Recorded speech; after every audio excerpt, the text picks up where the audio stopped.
mas bem na hora do meu lanche.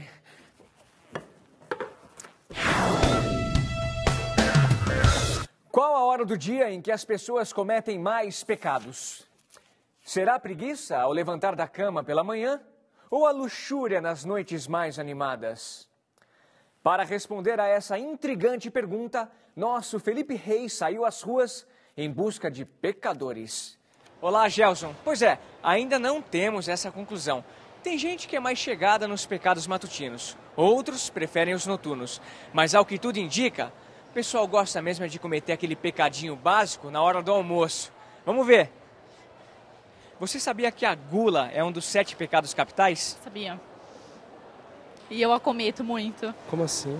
A gula? Não sabia, não. Qual a diferença entre gula e fome? Gula é o excesso de comida que você come, o excesso, a fome é só para você matar se saciar. Gula é quem exagera, né, na comida.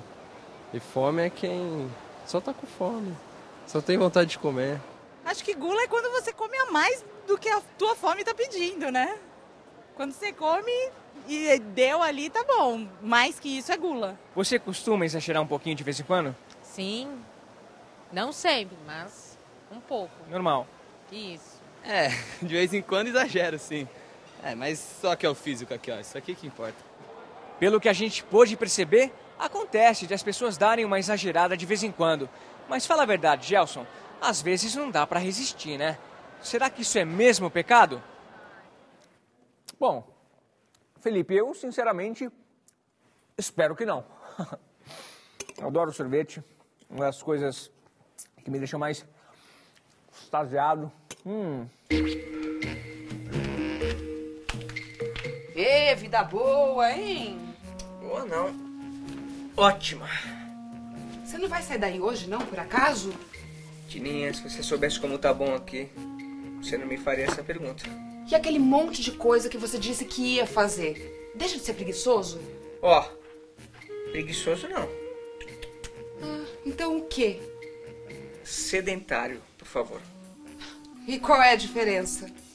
A diferença é que sedentário é uma palavra muito mais bonita que preguiçoso. Ai, Felipe, isso é porque ainda te ouço.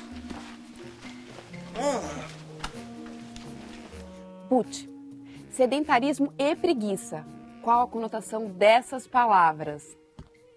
Na verdade, Tininha, esses dois termos são praticamente considerados sinônimos. Mas quando a gente diz praticamente, é justamente porque na língua não existem sinônimos perfeitos. Então imagine, por exemplo, que eu a convidasse para um jantar. Você teria o direito de criar uma certa expectativa, afinal é um jantar, um restaurante à luz de velas. Imagine agora que eu a convidasse para uma janta. Talvez a expectativa não fosse a mesma. E por quê? Porque embora janta e jantar tenham exatamente o mesmo significado literal, são palavras com conotação diferente. Janta é negativo e jantar é positivo. Sedentarismo e preguiça é mais ou menos a mesma coisa. Embora as palavras sejam sinônimas, a gente pode dizer que sedentarismo é um pouco mais neutro e mais elegante do que preguiça. E quando uma pessoa é sedentária e quando ela é preguiçosa, hein? Na verdade, depende um pouco se você quer elogiá-la ou não. Se você quiser criticar alguém, você provavelmente vai dizer que ela é preguiçosa. Se você preferir uma neutralidade um pouquinho maior, é mais elegante chamá-la de sedentária. Ai, muito obrigada pela dica, Buti. De nada. Muito obrigada, gente. Voltamos depois. A preguiça é característica de inúmeros personagens da literatura, do cinema ou da televisão. O personagem que melhor retrata esse pecado capital é Macunaíma, de Mário de Andrade, uma espécie de anti-herói do povo brasileiro.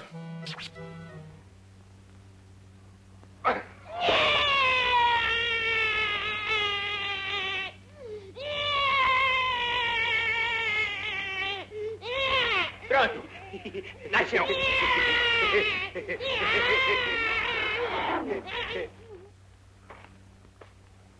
Você não fala, menino?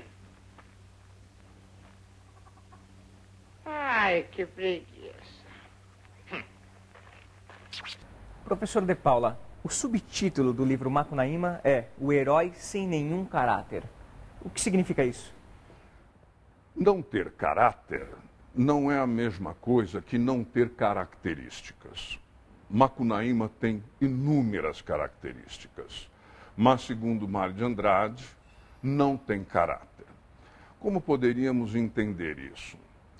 Aristóteles, no seu famoso livro Poética, define caráter como uma propensão, uma inclinação que leva o indivíduo a perseguir um determinado fim ou evitar alguma coisa. Então, o caráter, segundo Aristóteles, podemos entender como aquilo que decide uma ação ou um discurso. O que Macunaíma parece não ter é esta decisão. Ele tem tantas características, mas essas características não se harmonizam com um fim almejado. O que caracteriza Macunaíma, em grande parte, é esta indecisão. Há momentos em que ele toma decisões, mas isso sempre é o sabor do improviso, porque ele é obrigado a agir de tal modo ou de outro. Mas o que lhe falta é exatamente essa inclinação determinante das suas ações, dos seus discursos. Além da preguiça, que já é citada no começo do livro, existem outros pecados capitais, como a gula ou a luxúria, que podem ser atribuídos a Macunaíma? Creio que podemos entender Macunaíma como uma espécie de síntese dos 7 pecados capitais e de todos os demais vícios ou pecados que se agregam aos capitais. Macunaíma tem a preguiça como uma das suas características fortes, mas que devemos entender, sobretudo, essa preguiça como assídia, que é a palavra utilizada por São Tomás de Aquino em vez de preguiça.